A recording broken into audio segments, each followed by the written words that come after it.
भारतीय शेयर बाजारों में आज सितंबर सीरीज की शुरुआत हो रही है। इस मौके पर बाजारों में हल्की गिरावट के साथ ओपनिंग हुई। हालांकि इंडेक्स फिर थोड़ी बढ़त के साथ ट्रेंड कर रहे थे। चलिए जानते हैं कि आज के बाजार की पूरे दिन भर की क्या स्थिति रहने वाली है।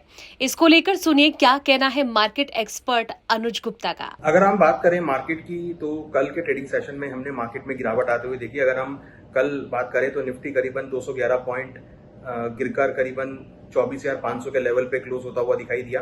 और अगर हम आज की बात करें तो आज एक लोअर लेवल से रिकवरी देखने को मिली है और निफ्टी ने अभी जस्ट हाई बनाया करीबन 24,564 का। तो कहीं ना कहीं लोअर लेवल से रिकवरी हमने आती हुई देखी है। कल के ट्रेडिंग सेशन में अगर हम बात करें तो वहां पर आईटी, ऑटो, मेटल सेक्टर सभी में गिरावट देखने को मिली। इवन अगर हम बात करें तो स्मॉल कैप के अंदर भी गिरावट आती हुई दिखाई दी। कहीं ना कहीं टैरिफ्स की वजह से एक सेलिंग प्रेशर मार्केट में आता हुआ दिखाई दिया और जिस तरीके से एक अनसर्टिनिटी का माहौल क्रिएट हुआ उसकी वजह से हमने एक प्रॉफिट बुकिंग आती हुई देखी। हालांकि अगर हम बात करें कल की, तो कल डीआईएस ने करीबन 6,920 करोड़ की खरीदारी करी। उसके विपरीत अगर हम बात करें तो एफपीआईज ने करीबन 3,856 करोड़ की बिकवाली करी। तो यहाँ पर आप देखेंगे कि डीआईएस ने काफी हद तक मार्केट को सपोर्ट करते हुए नजर आए, मगर उसके बावजूद हमने देखा कि ओवरऑल मार्केट का सेंटीमेंट एक साइडवेज टू डाउन रहा, क्योंकि टैरिफ्स की वजह से एक अनसर्टेनिटी का माहौल आता हुआ दिखाई दिया। हालांकि अगर हम बात करें एक्सपोर्ट काउंसिल की तरफ से, तो वहां पर हमने कुछ पॉजिटिविटी आती हुई देखी।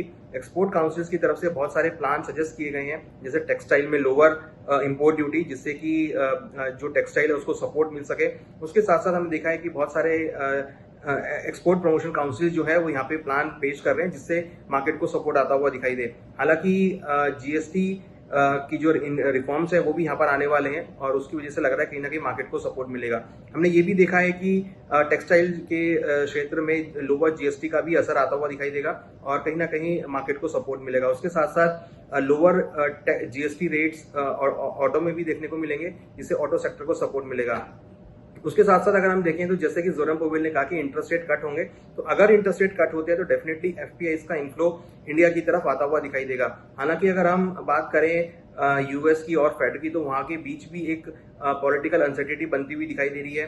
फेडरल रिजर्व अपने आप को इंडिपेंडेंस बॉडी के लिए बात कर रहा है, तो अगर वहां पे इंडिपेंडेंस बॉडी बनती है तो फिर कहीं ना कहीं ट्रम्प साहब की पावर थोड़ी कम होती हुई दिखाई देगी। तो हम देखेंगे ऐसी सिचुएशन में जो टैरिफ्स हैं वो यहाँ पर रैशनलाइज हो सकते हैं। हालांकि हम देख रहे हैं कि जो इंडियन गवर्नमेंट है या जो टॉप मिनिस्ट्री है वो कहीं ना कहीं यूएस से बात कर रही है टैरिफ्स को लेके, और हमें लगता है जल्दी ही कोई सॉल्यूशन यहाँ पे आता हुआ दिखाई देगा। अगर हम मार्केट की बात करें तो मार्केट में कहीं ना कहीं हम देख रहे हैं कि लोअर लेवल पे काफी स्ट्रॉन्ग सपोर्ट है। अगर हम एक सपोर्ट की बात करें तो करीबन 24,350 एक महत्वपूर्ण सपोर्ट निफ्टी के लिए, जहां पर हमें लगता है कि कहीं ना कहीं एक रिकवरी का ट्रेंड देखने को मिल सकता है। उसके साथ साथ अगर हम रेजिस्टेंस की बात करें तो करीबन 24,700 एक स्ट्रॉन्ग रेजिस्टेंस रहेगा। तो अगर हम एक ओवरऑल बात करें तो 24,350 से लेकर 24,700 के बीच मार्केट ट्रेड कर सकता है। और जिस तरीके से डेवलपमेंट्स हो रहे हैं डोमेस्टिक लेवल पे, चाहे वो डीआईएस की खरीदारी हो, चाहे वो जीएसटी रिफॉर्म्स को लेकर हो, चाहे जो अपने एक्सपोर्ट प्रमोशन काउंसिल्स हैं उनकी जो मीटिंग चल रही है, उससे काफी हद तक पॉजिटिव व्यूज आते हुए दिख रहे हैं।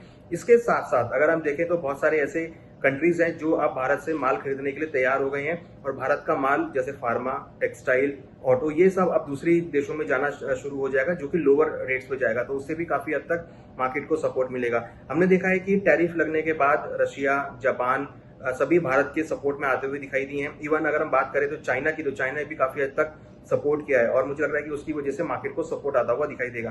तो अगर हम ओवरऑल बात करें तो सिर्फ एक पॉइंट है जो कि थोड़ा सा नेगेटिव, जो कि टैरिफ को लेकर है, बट अगर हम उसके विपरीत कंपैरिजन करें तो यहाँ पे बहुत सारे पॉइंट्स हैं जो मार्केट को सपोर्ट प्रोवाइड कर सकते हैं। तो हमारा मानना है कि जो टैरिफ वाला इशू है वो जल्दी ही मार्केट डिस्काउंट करेगा और आने वाले दिनों में हम एक अच्छी खासी रिकवरी आती हुई देखेंगे। रिकवरी अगर हम देखें तो यहाँ पर आपको लार्ज कैप से आती हुई दिखाई देगी, जहां पर मार्केट सपोर्ट लेता हुआ दिखाई देगा। तो हमारा मानना है कि आने वाले दिनों में मार्केट में एक अच्छा सपोर्ट देखने को मिल सकता है और मार्केट में रिकवरी आ सकती है। दूसरा इंपॉर्टेंट पॉइंट कि रुपी यहाँ पर थोड़ा सा डेप्रिशिएट हुआ है, मगर जिस तरीके से डॉलर में वीकनेस आ रही है, लग रहा है कि आगे चलकर डी डॉलरेशन की वजह से डॉलर की डिमांड कम होगी और यहाँ पे रुपी को स्ट्रेंथ देते हुए दिखाई देंगे, तो वहां से भी सपोर्ट आता हुआ दिखाई देगा। तो अगर हम ओवरऑल बात करें तो रुपी के फ्रंट से, इकोनॉमिक फैक्टर के फ्रंट से, मैक्रो इकोनॉमिक, माइक्रो इकोनॉमिक जो भी फंडामेंटल्स हैं सभी मार्केट के लिए सपोर्टिव दिख रहे हैं और एक लॉन्ग रन में हमें लगता है कि मार्केट को सपोर्ट आता हुआ दिखाई देगा। फेस्टिवल सीजन भी है जिससे मार्केट को आगे सपोर्ट मिलता रहेगा। तो हमें लगता है कि मार्केट में अभी फिलहाल सेंटीमेंट थोड़े साइडवेज है, बट हाँ निचले स्तरों पे हमें यहाँ पे खरीदारी देखने को मिल सकती है।